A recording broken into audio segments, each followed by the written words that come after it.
5 trekking imperdibili in Trentino. Amici, vi presentiamo 5 posti spettacolari che abbiamo visitato e che ci sono rimasti impressi nella mente. Quindi li abbiamo riassunti per voi in questo video, con le indicazioni principali per raggiungerli e le loro caratteristiche, in modo da organizzare al meglio le vostre prossime escursioni in Trentino. Una premessa importante, amici: questa non è una classifica dei posti più belli, l'elenco all'interno del video è messo in ordine casuale. Ognuno di questi posti ha le sue caratteristiche, sono tutti ugualmente spettacolari, quindi segnateveli tutti, tenetevi pronti a consultarli qualora doveste partire per la prossima vacanza in Trentino, condividetelo con i vostri amici e buona visione! Sentiero dei laghetti effimeri e lago di Tovel. È importante venire nel periodo giusto per ammirare i laghetti effimeri e i loro incredibili riflessi. Il periodo consigliato è inizio estate e comunque subito dopo il disgelo delle nevi che li alimentano. Beh, questi laghetti sono proprio una bella sorpresa, eh? Sì.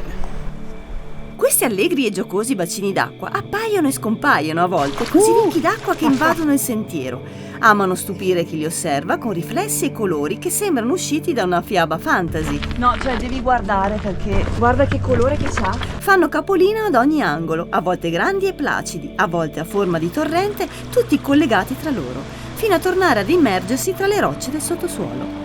Questo è un intramezzo, i laghi effimeri sono proprio una fermata intermedia prima di arrivare al lago di Tovel. Arriverete al lago di Tovel e potrete proseguire lungo le sue sponde in un sentiero disegnato perfetto, tra saliscendi, camminamenti d'argine, tronchi d'albero e spiaggette panoramiche. Il panorama tutto attorno vi lascerà incantati e anche questo luogo vi resterà impresso nella mente e nel cuore per le sue caratteristiche uniche. La Susa si è sbilanciata, ha detto che è più bello qua che a Brais e io mica mi sento tanto di contraddirla. Non potrete fare a meno di raccontarlo ai vostri amici. Periodo consigliato fine maggio, si imbocca il sentiero delle Glare lungo la strada di fronte al ristorante Il Capriolo. Il percorso totale con giro del lago è di 14 km per un dislivello di 440 metri, adatto a tutti, minimo allenamento. Le cascate di Vallesinella. Le cascate di Vallesinella a Madonna di Campiglio sono una meta classica e molto frequentata. Infatti queste sono tra le più belle cascate del parco. Ma a ragion veduta, è uno degli ambienti più belli e scenografici che possiate visitare. Merito anche del percorso, tutto realizzato a ridosso dei corsi d'acqua, con ponti e passerelle di legno come fosse un parco giochi. Preparatevi a scattare un'infinità di foto. Wow! Mamma mia! Da tutte le parti! Davvero! Come l'hanno disegnato bene! Non so dove guardare. Ci arriviamo proprio addosso, eh? Il percorso si divide tra parte alta e parte bassa. L'anello alto è il percorso di partenza e fattibile in un'ora e mezza, ma potrete trattenervi ad ammirare il paesaggio molto più a lungo. Noi abbiamo fatto l'anello alto, una volta ritornati al punto di partenza andiamo a vedere un'altra cascata che è lì vicino. Nella parte bassa invece trovate la cascata più imponente e potrete rilassarvi al rifugio panoramico e concludere così alla grande questa indimenticabile giornata. Mangiare per qualcosa con questa vista impagabile.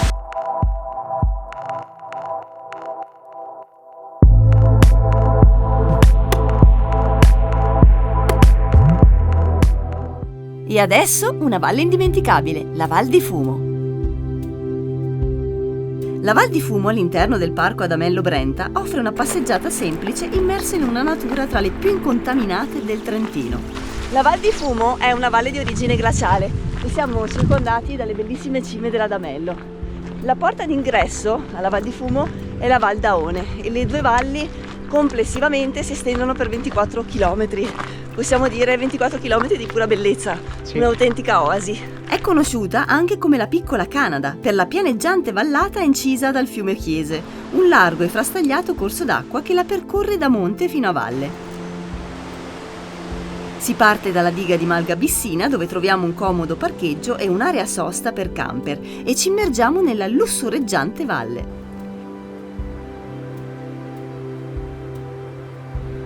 All'interno della valle potrete ristorarvi al rifugio Val di Fumo. C'è comparso un ponticello e il rifugio davanti, per cui ci siamo. Il percorso di andata è di 8 km in un'ora e 40, andata e ritorno sono 16 km totali.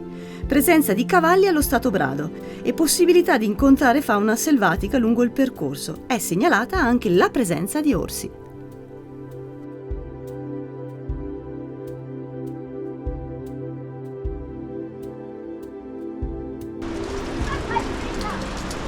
Wow! Guarda che bello! È fredda, Sì, ma ci sta. Santuario di San Romedio. Un semplice ma spettacolare percorso scavato nella roccia a strapiombo sulla valle. Ah, è figata sta roba però. Arriverete al santuario di San Romedio, che è costruito a livelli su uno sperone roccioso, come volersi elevare al cielo. Potrete salire fino a raggiungere la sua vertiginosa terrazza panoramica che si affaccia sul vuoto. Sono 131 i gradini che collegano le 6 chiesette sovrapposte che costituiscono questo santuario. È una cosa veramente unica. Questa struttura si lancia verso l'alto, sfidando ogni regola architettonica in perenne equilibrio con la natura. Sembra davvero nata dalla roccia.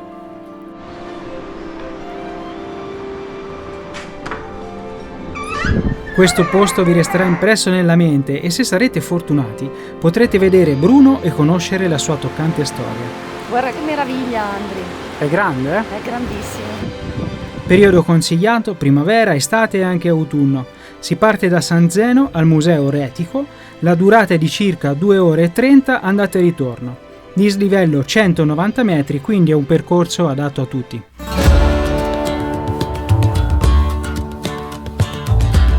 Cima d'Asta.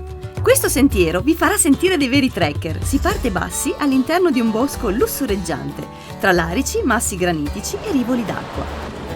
È incredibile come questo territorio raccolga due zone così differenti tra di loro. Una granitica che è più aspra, scoscesa, però ricca d'acqua, di fiumiciattoli, cascate, torrenti, laghetti, come appunto è questa del Cima d'Asta. Poi invece ne abbiamo una più dolce, che è quella calcarea, dove abbiamo forme carsiche, abbiamo doline e 50 grotte, tra cui la famosissima grotta di Casteltesino. No, guarda quella cascata là! Guardala lì come si vede! Ben presto si comincia a salire per un sempre più ripido sentiero. E ora amici si inizia a far sul serio una serie di tornantini, il dislivello è tutto dalla metà in poi. Abbiamo fatto questa valle qua. Passo dopo passo noterete il dislivello che regala un panorama sempre più ampio sulla valle che avete appena percorso. Inizia a intuire un bel dislivello, eh? Una corona di pareti rocciose sormonta il vostro sguardo e una spettacolare cascata anima il paesaggio con un salto di decine di metri. Dai, intanto cammina, siamo arrivati quasi all'altezza cima della cascata. Quando arriverete sopra la cascata scoprirete l'ultimo tratto di sentiero che si incastra tra le rocce e vi conduce nella Valle Alta. Ancora qualche sforzo e sarete arrivati al rifugio. Trekking impegnativo, alcuni lo dividono in 2 giornate dormendo al rifugio. La cima oltre il rifugio si raggiunge camminando su sassaia, richiede esperienza e attrezzatura adeguata. Difficile ma non impossibile, una via d'accesso per la montagna più vera. La partenza è da Malga Sorgazza. Per raggiungere il rifugio Tone Brentari a quota 2373 metri occorrono circa 3 ore e il dislivello è di circa 1000 metri.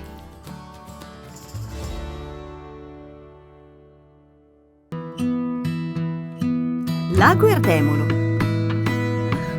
Il lago Erdemolo, con la sua forma a cuore, è adagiato in alta quota. È un lago alpino di origine glaciale a quota 2006 metri, che fa da specchio ad una corona di cime e selle di porfido nero. Si può scegliere se tornare indietro per la solita o proseguire per un percorso ad anello, che prosegue in quota sopra la cresta che domina sul lago. Da qua il panorama è indimenticabile. Che bello! Quota 2014. Si gira attorno alla cima a 7 selle per un sentiero tecnico e pietroso fino al rifugio 7 selle, per poi tornare al parcheggio Frotten. Tutto il giro è mediamente facile a livello tecnico, ma impegnativo fisicamente, richiede allenamento. Noi siamo rimasti incantati dall'autunno, dove l'oro e il giallo dei larici contrastano incredibilmente con il nero delle rocce, specialmente nelle giornate di sole. Che colori! Lui ha acceso tutto adesso. Ah! Super cinema. Temperature più fresche permettono un'escursione più comoda e rilassata. Attenzione alla neve nei periodi del disgelo. Un'atmosfera molto rilassante, molto bella. Non andremo più via, però forse è meglio se ci incamminiamo ora. Siamo a Palù del Fersina, nella Valle dei Mocheni, un territorio ricco di fascino dove potrete visitare le antiche miniere e approfondire un'intensa storia di uomini e montagne. Hai visto che roba? Periodo consigliato primavera, estate e autunno, ma anche con la neve ha il suo perché. Lunghezza totale circa 10 km per un dislivello di 500 metri. Adatto a tutti con un allenamento medio. Grazie per averci seguito in questo nuovo video. Per noi è stata l'occasione di rivivere avventure alle quali siamo molto affezionati. Mamma che bello! In elenco trovate tutti i link dei vlog relativi ad ogni percorso che vi abbiamo mostrato. Così, se vi fa piacere, potrete approfondire la loro conoscenza. Lasciate un like a questo video e iscrivetevi al canale per non perdere le prossime avventure. Ciao a tutti, ci vediamo alla prossima! Al prossimo video, mi raccomando, iscrivetevi, Andrea Susa. Iscrivetevi al canale e vi aspettiamo nei commenti. Un abbraccio, ciao, al prossimo video! Ciao a tutti! Bella sta storia!